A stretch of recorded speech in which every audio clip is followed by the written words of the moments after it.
All right, all right, all right. Yes, I'm happy, carefree, gay, and I was born this way. Welcome, welcome, welcome. Good afternoon, everyone. Thank you for joining me today. You are dishing tea with Big Meech, and this is my very first live broadcast. I want to thank you all for supporting me and coming on out to hear what we have to talk about today.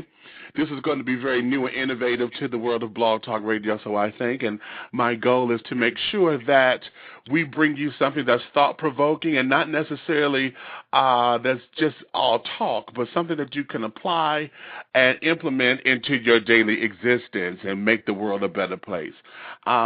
Today, our topic today is going to be the voice of liberation, and my special guest is someone who I look up to. He is a mentor and spiritual advisor of mine. I'm going to introduce him in just a short minute. However, I do want to let you guys know a little bit about the show and when you're calling in and et cetera, et cetera. We're here just to put information out there, as I said, to get you to think critically, think rationally, and that what you can use, you apply to your life. That what you can't use, maybe you can store it and pass it on to someone else because it may be meant for someone else to get and to grow from, and et cetera, et cetera. So without any further ado, when you call in, please join us. You can dial in at 347-205-9183. Again, that's 347-205-9183. If you have any questions, comments, or concerns, if you have any show topics or show ideas or guests that you would like for me to seek out and to bring on the show, just email me at dishingteawithbigmeech@gmail.com. Again, that's dishingteawithbigmeech@gmail.com. All one word, no spaces, no underscores. All right. Right now, we're going to get things started because I believe I got a hot topic today, the voice of liberation. And this topic here stems from conversations that I've had with my guests I'm going to introduce, and with a lot of people who I counsel and mentor and advise and all of those things that go along with being a friend and just being someone who cares about people. And we're going to talk today liberation in all of its forms, on the religious aspect, on the political aspect, and all of those things, to where we actually understand what being liberated really means. And my guest, as I said, is a mentor of mine. This child moves me, honey, in ways that no one else can.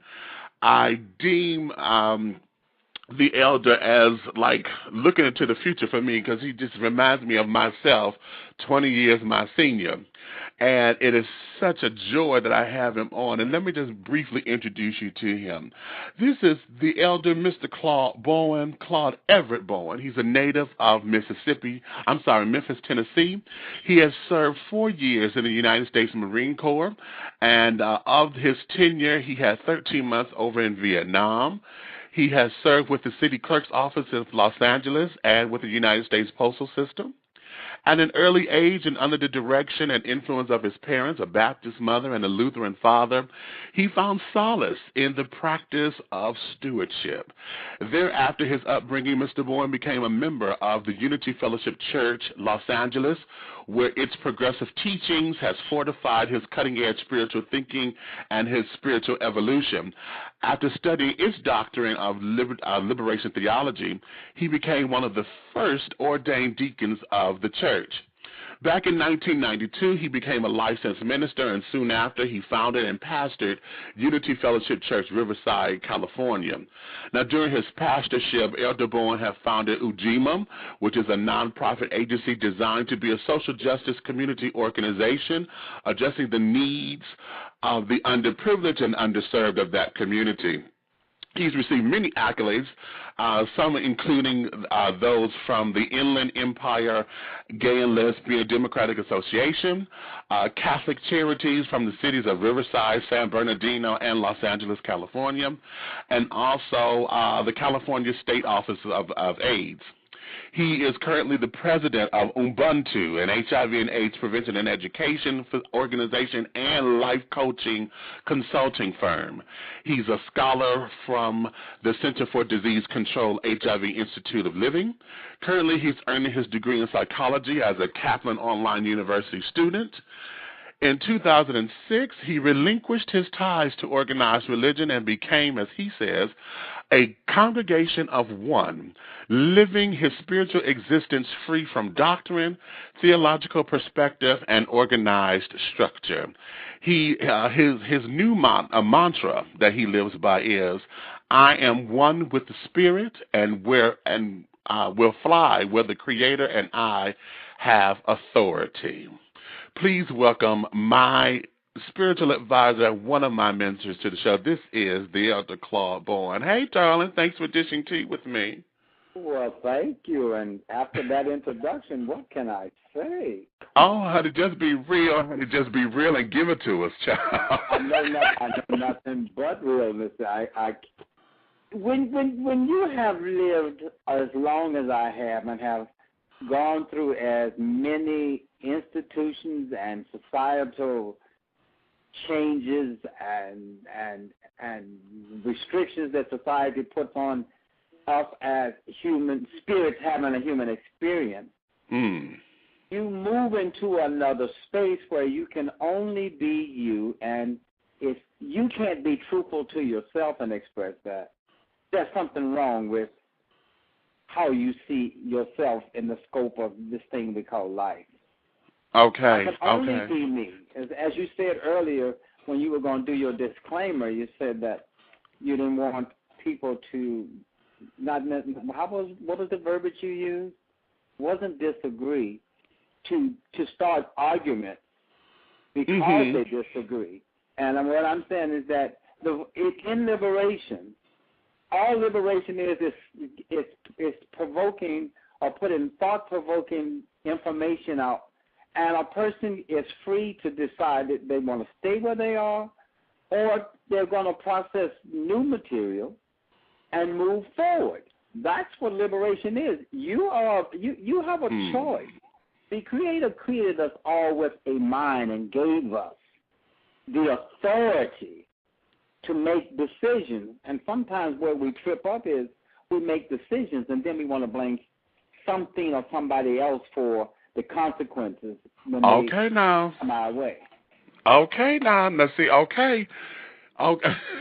I'm telling you, see, you can get me going. Thing. That's that big thing, the devil. The devil okay. is not, the only human characteristics a devil has is what is reflected in the mirror when we stand before it. Now say that. If you drop the D off of that word, you have one big word that you evil. Evil, okay? That evil. Negative energy is what gives us permission to do some of the crazy, unhealthy things we do. And what we have to realize is that when we do that, we're not being punished by the Creator. We just put something out that's going to come full circle, and we have to deal with the consequences. Would you say that there is the power of that? Because, see, for those of us who study traditionally and know scriptures and this, that, and the other, I find that we find ourselves in this whole era of either being hypocritical or in this duality, if you will. If you believe the scripture says you are what you speak, and then at the same time, because the preacher ain't said it, or the preacher done said it Sunday morning, and because you're not up under the preacher when you get home at Sunday afternoon, Sunday evening, and then you get to spouting all this hatred, all this malice, all this whatever, and then don't think that it's not going to come back around, but yet at the same time you want to sit up there and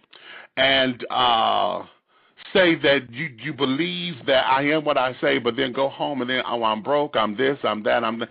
You cancel out everything that you said you believe in, so then it becomes not valid. It becomes no truth. It becomes not a place to build a foundation on. And one of the things that nothing can grow in that because it's infertile soil. It's infertile. Exactly. Exactly. And see, one of the things that I find to be very interesting is the idea. See, a lot of folks want to be liberated, but they want to be liberated out of convenience, because a lot of folks believe that liberation means it's some kind of justification, if you will, for me to do what I do, and then Right. still want to have condemnation on other people or on other entities of life or other facets of life. And again, that comes from a lot of duality of living one way or being taught one way and then living another. And I say it like that because a lot of us most of us, particularly the African American community, come from a very rich, strong, traditional upbringing of religion. Okay? Be you Baptist, Kojic, Pentecostal, or whatever the case may be, most of us come from a very staunch upbringing. And it's within that upbringing that we've designed our life patterns, have our belief systems and carrying on. But when that belief system becomes challenged because what you were taught doesn't necessarily match up with your experience, then we have this duality here, and we go through a lot of indecisiveness, a lot of bad decisions, a lot of bad everythings. And then we're looking for fingers to point because the preacher man said it's supposed to be this way. Grandmama said if I just prayed, it's supposed to be like this. Mama said this. Okay, now I'm using all the females because usually it's the females that have all of that different background, if you will, except for the preacher man who gets up there, scream, shout, and holler, and then we get into these pretty church words. I'm going to get on that in a minute. And then because we just know church words, then we're supposed to go home and just acquiesce to all of that, and it's supposed to just fall into place, and no responsibility, no anything is happening. And then we end up having a whole bunch of people hurt, disenfranchised, disengaged, disassociated, and just basically dissed, okay, from life at large. And I want you to help us to understand. I love that. Would you say liberation? Give us that definition again, and then let us know. When you are dealing with liberation, it is continuously growing into a space of truth. And the thing about truth is, it doesn't have to be the truth, but it has to be my truth. And in whatever I consider my truth is, I have to be accountable and responsible for everything that I put out there. You said people come home and they pray, and then something doesn't happen, and they blame it on everything but the fact that maybe you prayed for something that you didn't need, or you prayed for something that you weren't ready to receive. The power of prayer is understanding what it is you're asking for. We can't continuously ask to be relieved from the responsibility of the decisions that we've made. That's not how the Creator created this experience. When I've done something that I know it's wrong, when I meditate and pray, however you use it, I ask the infinite wisdom, the infinite presence, to give me strength to get through whatever the process is, because I know I participated in it. Oh, I know I participated in it. That's a very rich line right there. We don't want to own active participation. Part of liberating is understanding that I took part in this. I am where I am because of what I made unwise choices. I keep having bad relationships because I keep running into people that I know are unhealthy, not good for me in the first place, but I'm that person. Usually it's because this is somebody everybody else is going to see me with, they're going to want, and yet I don't want nobody else to want who I want, but I want them to like who I craziness. And we never look at the healthy part of being in a relationship. A relationship is that it's a relation that's in a ship that's always floating. Oh. Wait, that's too big. Now, hold on. I told you you're working me. A relationship is a relation that's in a ship that's always floating. That's always floating. Because the Titanic didn't always float. That one sank. And what will happen is we get into a relationship and we want to dock right away. Everything is fine. No, you got to continuously navigate those waters. That's right. Life experience is an ocean, and you cannot. It's not going to always be calm seas. That's true. Now that there is true. Now listen, what is it that keeps us from accepting that particular avenue of liberation? Because a lot of us will talk it, a lot of us will think that we're walking it, but then those same lots of us will end up falling short by the wayside. Do you think that it's the whole thing of not wanting to own up to our responsibilities, or are we just shucking and jiving and want to go through the motions?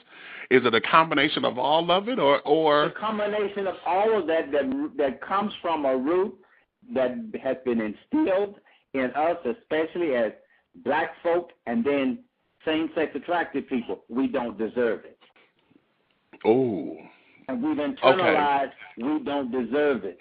That's why we thrive on, or parts of our communities thrive on, and most of us have gone through the process of seeking companionship in public places, dark places, because we've been told we don't deserve it, our love is not valid, our lifestyle is not valid, so we live it out in often seedy places. Some people, the light comes on and they come out of it.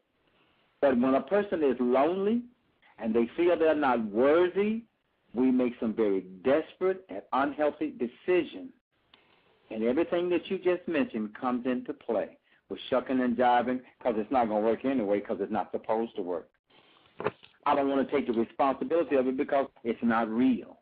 It's not like mom and daddy. But hell, mom and daddy was not necessarily perfect. Even if it appeared perfect before you, you don't know what went on behind closed doors. Exactly.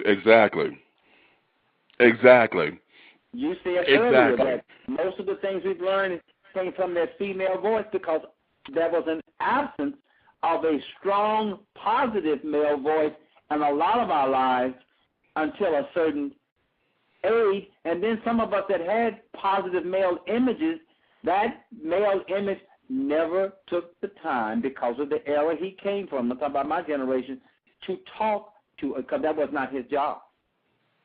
That was always her job. Okay, now let's go there, because a lot of us who are caught up in the trenches of it, if you will, a lot of us who have that dichotomy of having the strong female presence and the dominant female voice, yet being a male child, have to succumb to the pressures of what being a male child is, with a lot of different alternative role models, if you will. And I'm saying that like that because I've had my uncles and carrying on around when I was younger, but they wasn't there on a permanent, consistent basis, and that's one side of the family from my mom's side. On the opposite side, my father's side, now that was all boys for the most part. And, you know, to fall up under that boys will be boys trap or whatever, where do we find liberation in coming from those kinds of upbringings? Because one of the things that I found, particularly in churches and those who are teaching liberation theology or the art of freedom for the oppressed, somehow we get disconnected with the message. Right, the art of it, okay? Somehow we get disconnected because somewhere in there, I don't know, do you think that the male voice is not necessarily being heard, or in these institutions where it's being taught that somehow the male voice is softened because we take, for instance, the institutions that are LGBT affirming, because the voice is not necessarily the most masculine voice or the most masculine representation. You know what the real problem there is? Not so much the absence of a male voice that plays a major role, but our community has marginalized the male role in an oppressive society. But the real problem is the real role we should learn first is the human role. All right. All right, now that's real tea right there. We need to learn how to be human beings first, and then begin to model who we are after those other voices. Because some of the most masculine voices or the most masculine lessons I've learned on how to be a man came from women. A woman. Okay.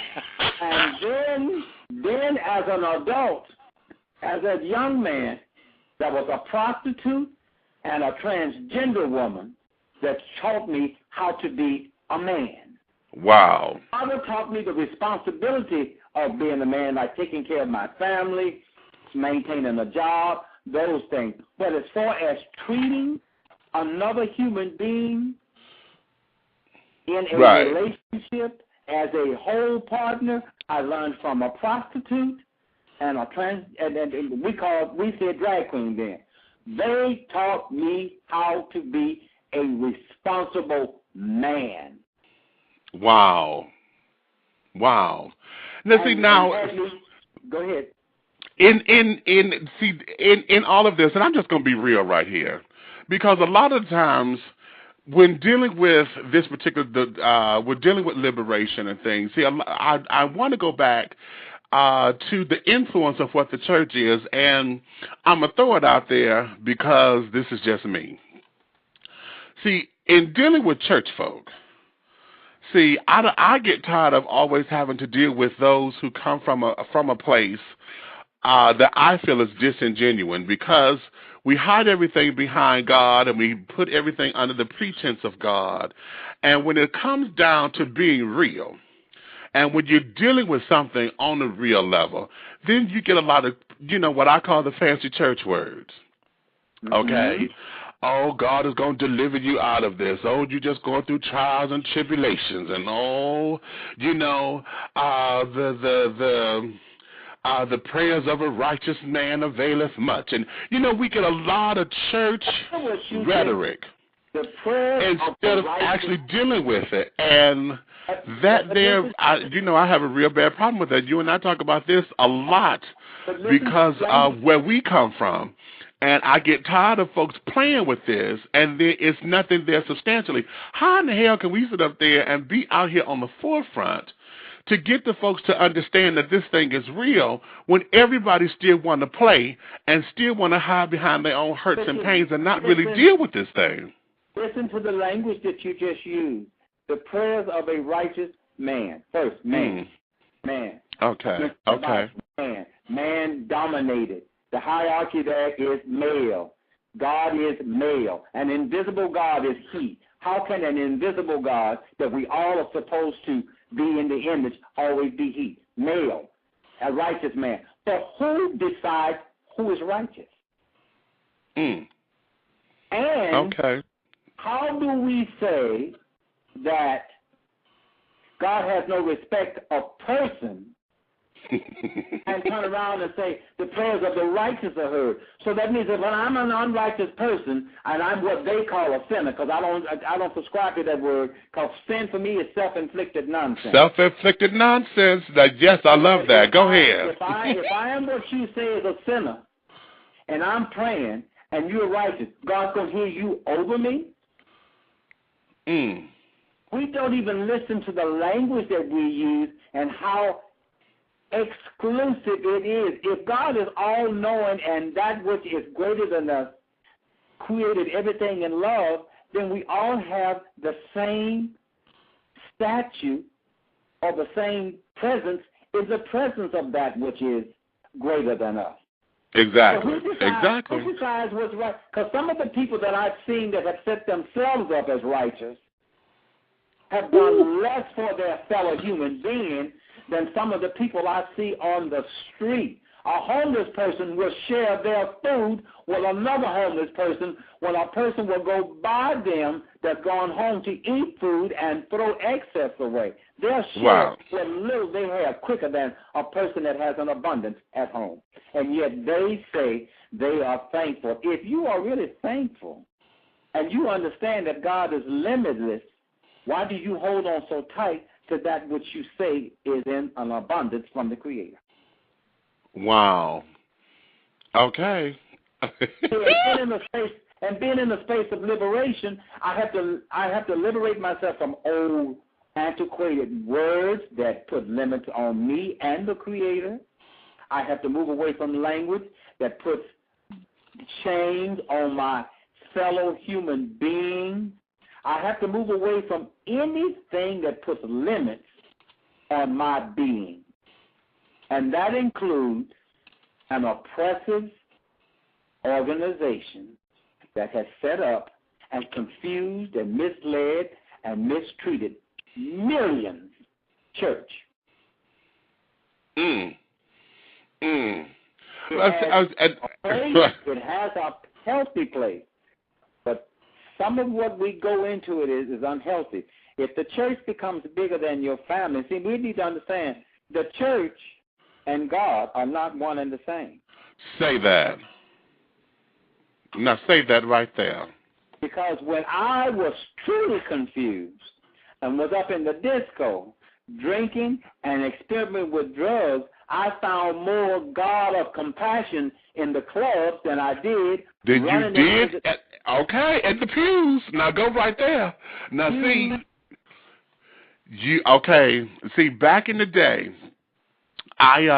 my best friend and I, one of them, we had started our own organization as a call, actually it was more so like wasn't a challenge, and it was just a charge, and we felt led to go into our community, what we call the House of Divinity.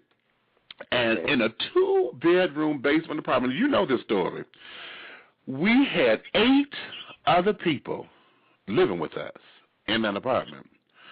Now, folks thought we were crazy and that we were out of our minds, and in some cases we thought the same thing.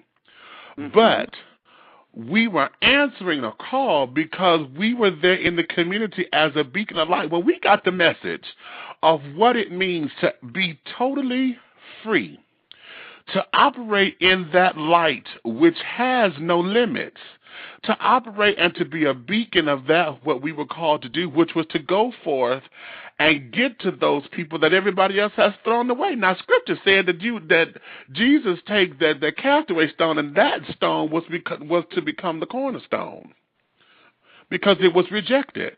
So at this particular time, we went out and we forged this decree upon ourselves, and we had these 8 other people in there. Now, they were one of all, homeless and or on drugs and or same gender attraction or same gender loving people.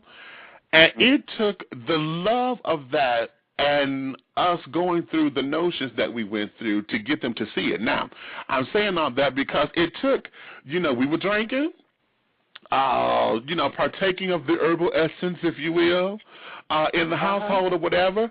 But it was during those times, because we met them where they were, that we were able to give them the message of love unconditionally.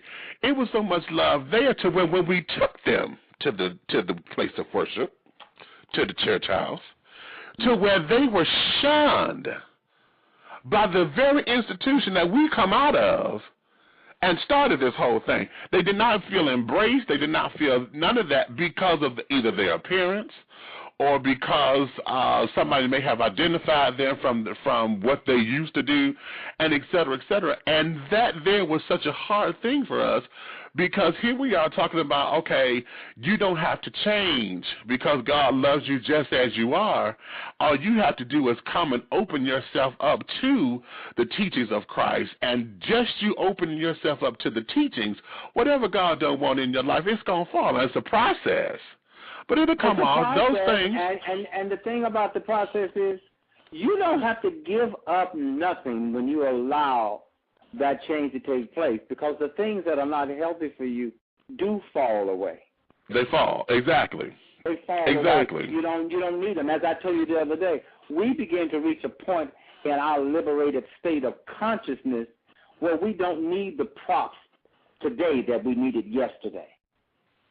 We the don't props need to say, I don't. Woo! Okay.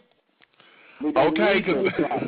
So if I'm an ex-drug addict and you're taking me to church and people don't accept me, that is a trigger for me to disappear and get high again. Because the one thing I know about getting high, that's what you want to do at the time.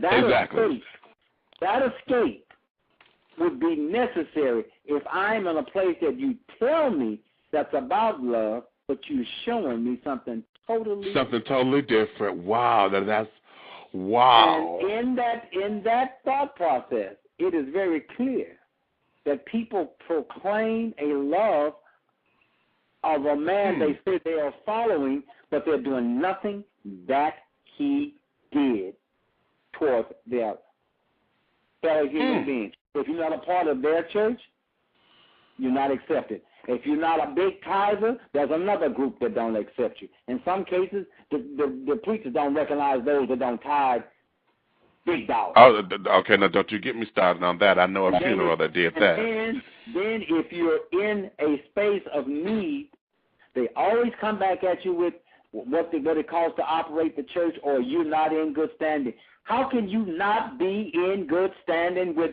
that which created you?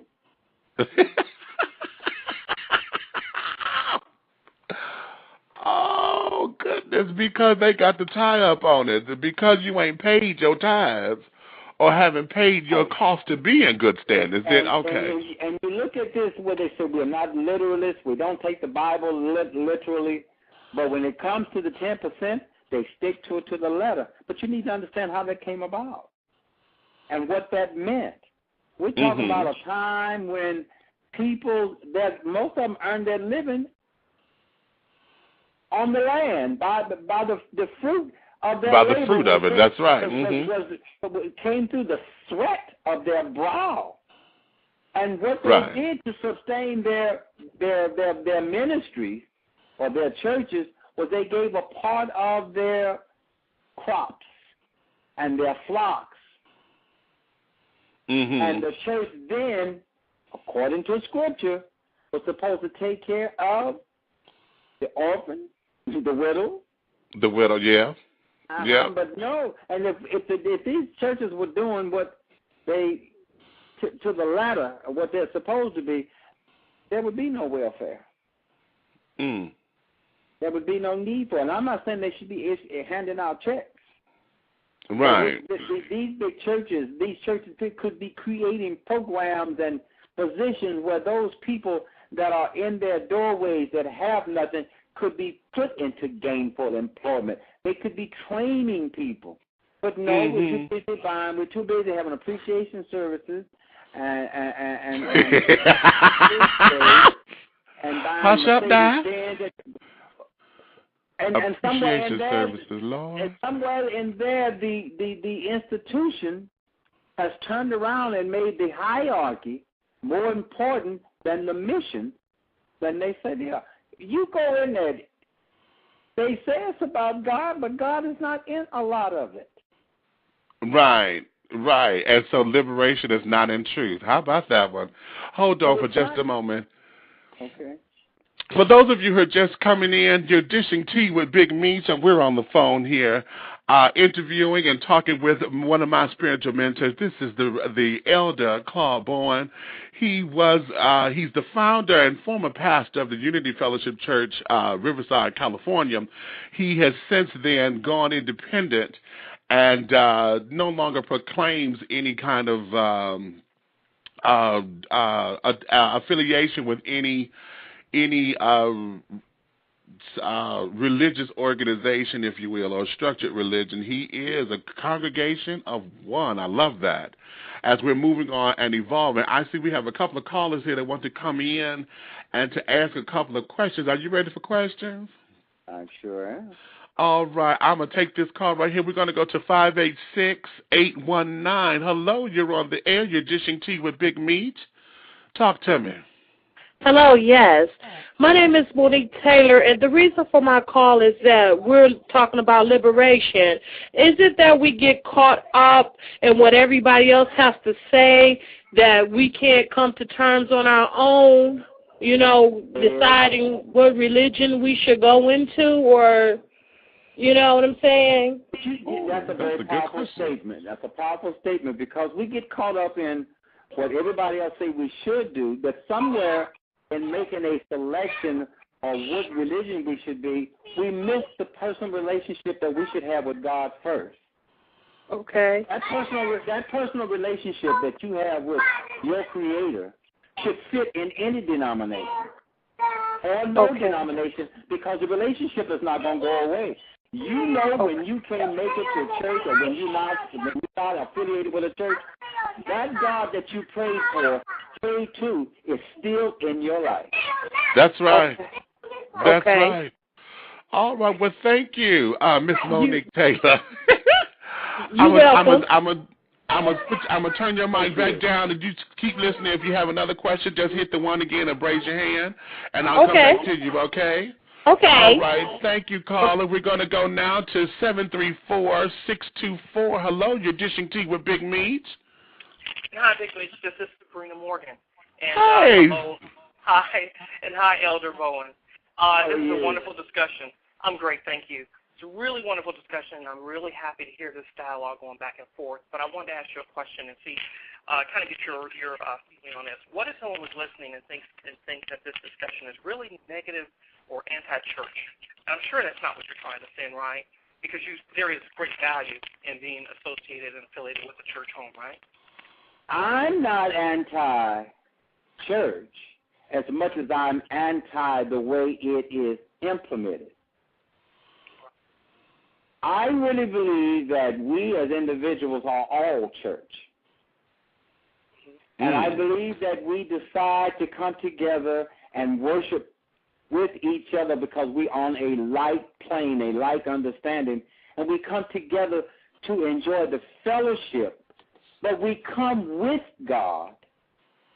We come not seeking God, but we bring God with us because that which created us planted itself in us when we were called into this expression. I moved away from organized religion because I did not like what I saw or how things were going. For me, it just didn't work. That is only for me. I support any organization that has a spiritual foundation that encourages people to connect to the Creator and have an abundant life, a personal relationship that encompasses love and compassion towards the human family. Thank you. So I'm really not anti-church. I just moved away because it was no longer working for me. I still visit churches but usually if I visit a church, if it's really upbeat and it's really positive, I may go back. But if it's one that's beginning to sound oppressive, I don't blame the church. I just say that the leader is not somebody that can lead me. Oh, wow. Thank you. I just want to address this. I'm sure there are probably listeners who may think it's taken a bit of a negative turn as far as the churches go. But you know what, sweetheart? I'm being liberated. For me, liberation is not anti-anything. It's just putting information out there and letting people go where they want to. It's about growth. It's about moving away from limitations that limit you and your connection to the Creator. Thank you. It's a great discussion. Thank you so much. Thank you. Thank you. Thank you so much, Sabrina, for calling. I'm going to put you down, and we're going to go back to the discussion. Now, that's an interesting call right there because, yes, a lot of folks would think that, okay, yeah, you may have been hurt by the church or particularly because we were talking about same-gender loving people. And for me as a gay man, a lot of folks think that I'm looking to justify, one thing or another. And liberation doesn't justify anything. Liberation is just truth. What it does is it lifts the veil of oppression off everybody. And what it does... And it makes no excuses for lifting that veil. Exactly. And once the veil is lifted, I don't have to give... You reach the point that once the veil is lifted, you don't even have to give an explanation for where you are. Say that. Say that. Now, we were talking... You were saying that, a lot of times you won't question the church. It's all about the leadership. But here's the question. How is it that a new follower or someone who is coming to the church, they're looking to the leader, for spiritual direction and guidance? How does one then understand or know the difference when it's time to move on, if it's that time? Because some people end up staying out of obligation. They end up not knowing how to move forward. They end up becoming stuck in the rut. Because we are programmed to always follow. And the thing about being liberated is there comes a point that I understand that my teacher is also a student. Ooh, how about that? I, the student, am also a teacher. And when it comes to a point where the lessons that I bring are being rejected, then I am in the wrong space. And that scripture is that where you say you dust your feet. Yeah. Yes. You leave it where it is because it's still a necessary vehicle for someone, just not for you. How about it? When you trade in most people that buy a new car, when they trade in their car, wasn't nothing wrong with the other car. They just wanted a new vehicle. They just want a new one. That's right. Somebody else came along, bought that vehicle, got good use out of it. Right. The thing that we have to learn as we become liberated thinkers and think for ourselves is to also understand that we need to take these leaders off of a pedestal and let them be human. Okay. Now, see, don't you start. Okay. Allow them to be real humans, not the human God that we often make them, but allow them to be human and understand that they have the same desires, make the same unhealthy decisions that a lot of us do.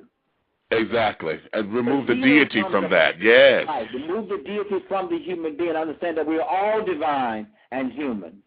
That's right. That's right. Divine, but my divinity belongs to me. I'm no deity to no one. Exactly. Oh, all right.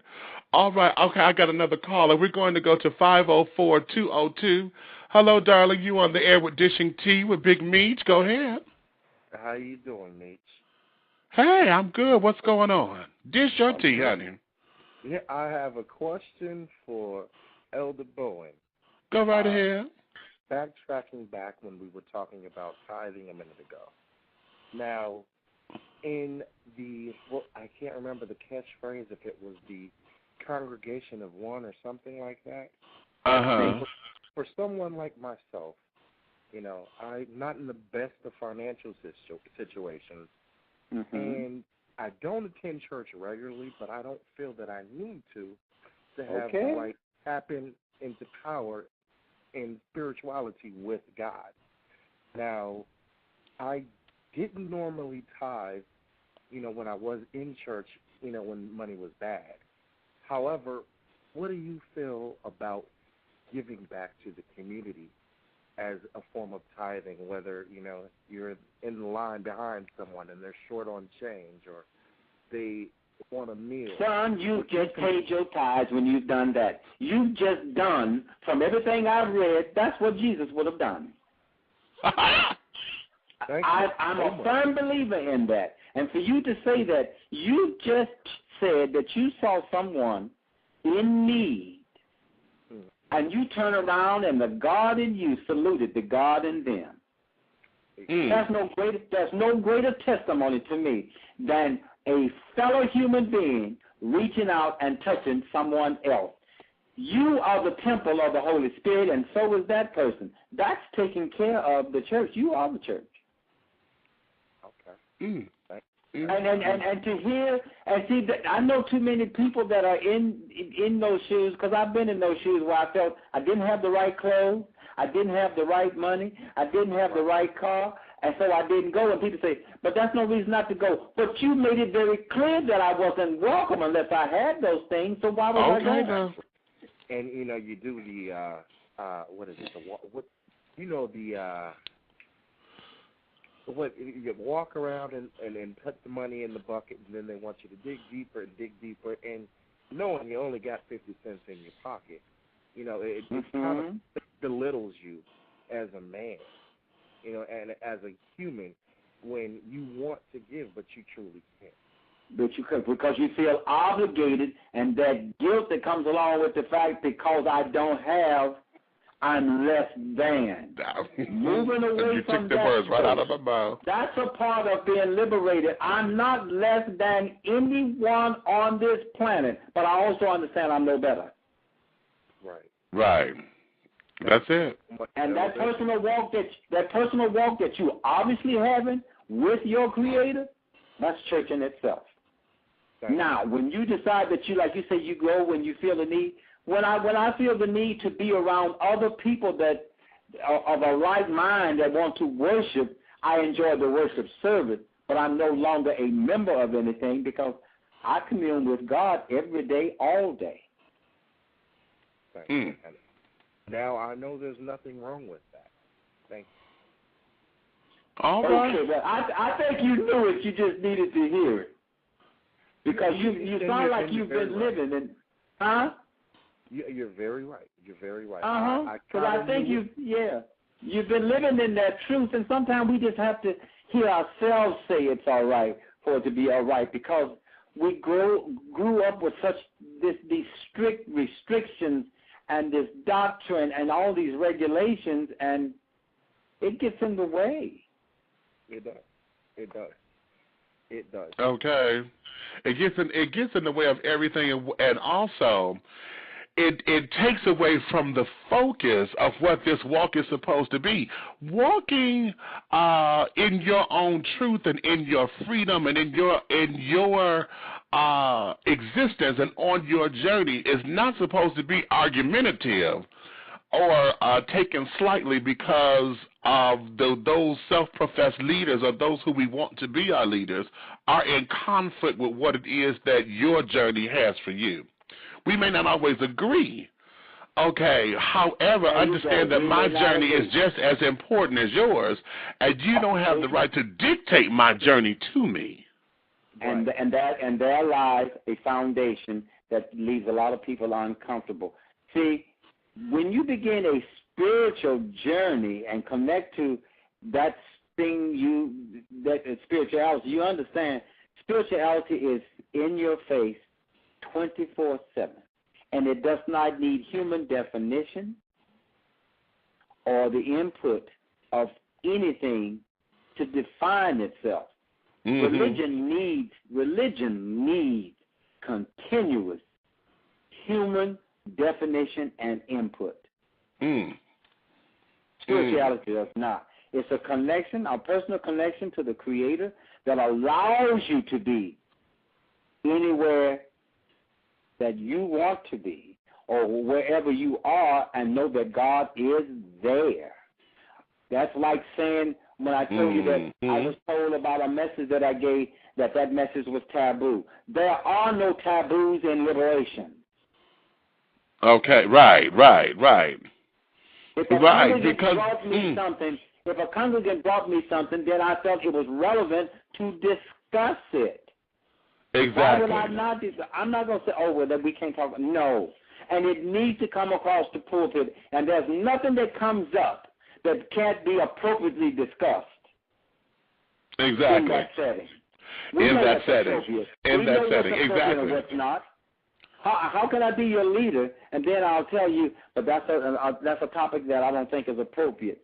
If it's a topic that is of a concern of another human being, then I can find the appropriate language to discuss that.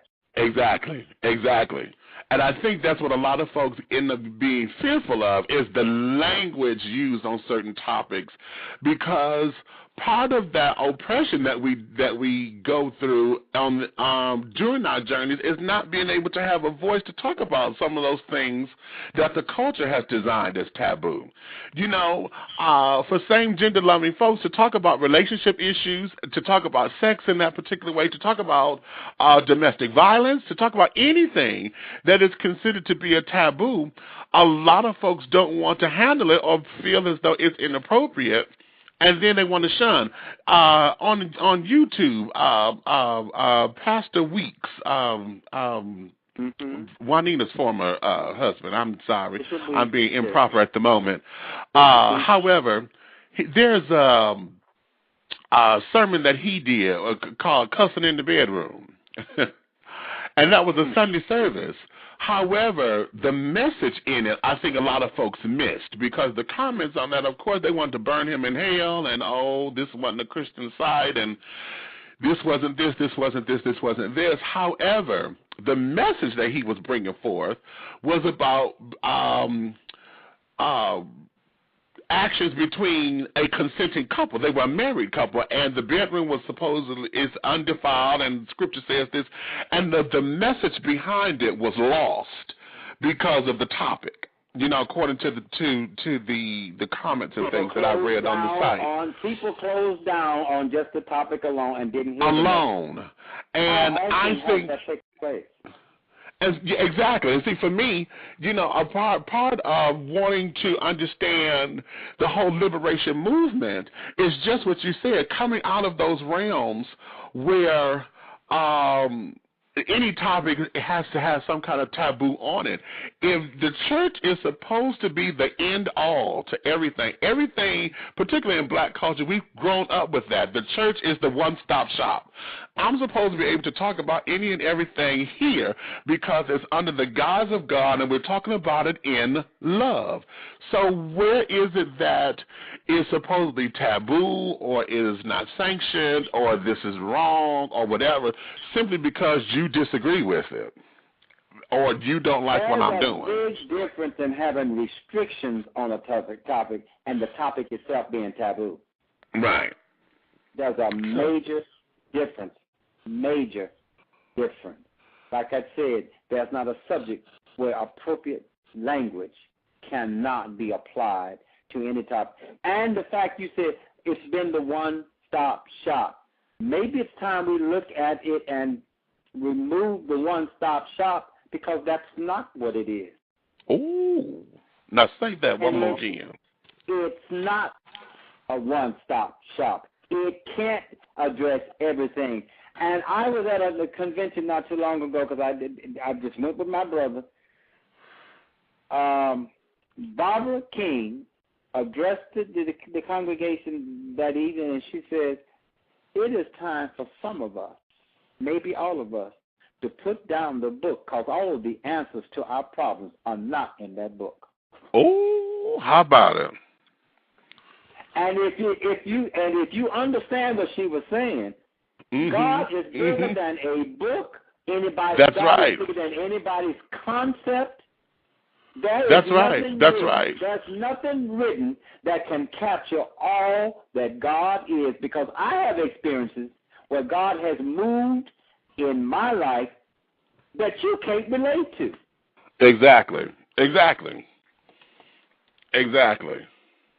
And you can't tell me how I was supposed to interact with God in that, because it was my experience and my cry to the infinite, and the answer or the solution that came was tailored for me. It's not in that book. Okay. That book is a wonderful life tool, but every book that has any spiritual wisdom is a wonderful life tool. Okay. Okay. And I will not marginalize the sacred books of another faith by saying that the Bible is the wherewithal of what the Creator is. That's impossible. God has to be bigger than that. God has to be. Exactly. Exactly. And that's no disrespect to that book, but that book represents the journey of a people to understanding God. It represents their history and how they saw God in their lives.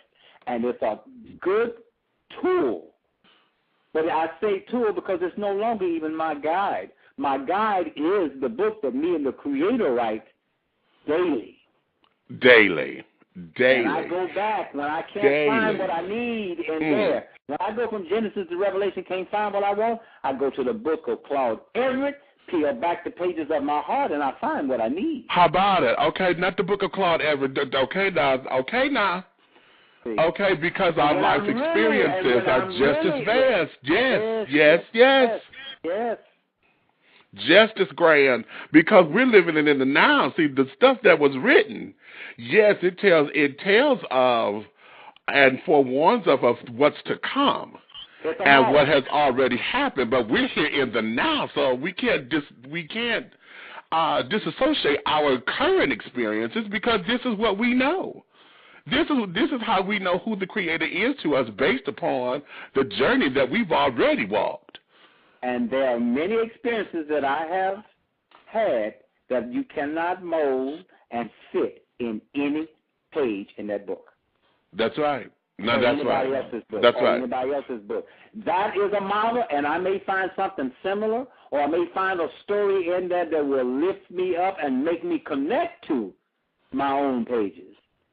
But right. That's we are living Scripture. The infinite works in our lives continuously, daily, every moment. I cannot negate that by connecting everything to something somebody else wrote. I can't. I won't. All right. Well, right now, ladies and gentlemen, we are down to the last, 45 seconds of the show. I want to thank you, Elder Bowen, for coming out and just giving us this briefly a glimpse into the voice of liberation. I want to thank all of you for coming out and to listening to the show right now. If you have any other questions, comments, or concerns, please email me at dishingteawithbigmeech@gmail.com, dishingteawithbigmeech@gmail.com. For more information, please tell all of your friends or tell an enemy if you don't like it to call in to the show 347-205-9183. I want to give a shout out to our upcoming guest soon. This Pharaoh's Treasures Box. He's doing a Summerfest that's going to be at the Sherwood Gallery July 12th. He'll be on the show to talk about his work. Next week we have Jesse Peck, one of the legendary spinners, is going to be on the show giving us some inside entertainment news, and we're going to keep going. Right now, again, thank you all for joining me. This is my first show. I hope you enjoyed it, and I look forward to seeing you all next week, dishing tea with Big Meech, okay? All right, now it's your turn. Go serve some tea, y'all. I'm out. All right.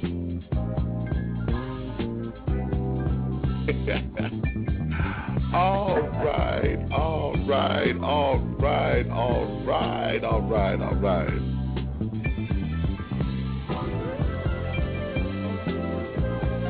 Thank you, darling. All right, darling. Thank you. Was that Sabrina from New York? No, she's that's my baby sister, Sabrina Morgan. She's out of Detroit. Oh, okay. Yeah. And I think because I thought that deacon from New York, because she and I had communication, and she's in that space where she wants to go and she don't want to let go. And I told her the same thing. I'm not anti-church.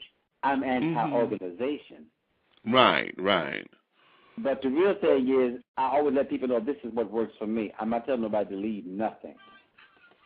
Okay. I don't want that responsibility. Okay. All right.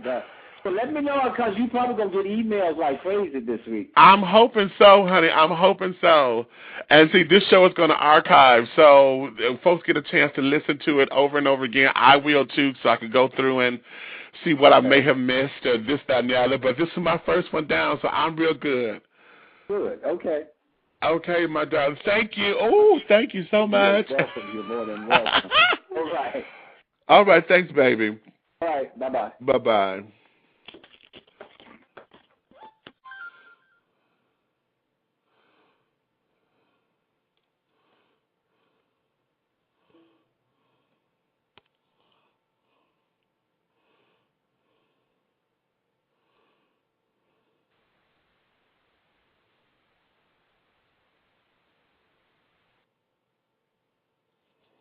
I never knew who that was.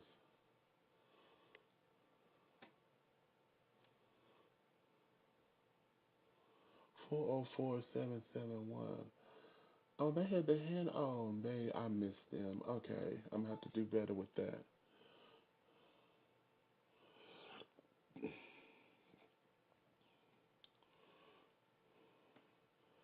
Let's see what's going on in the chat.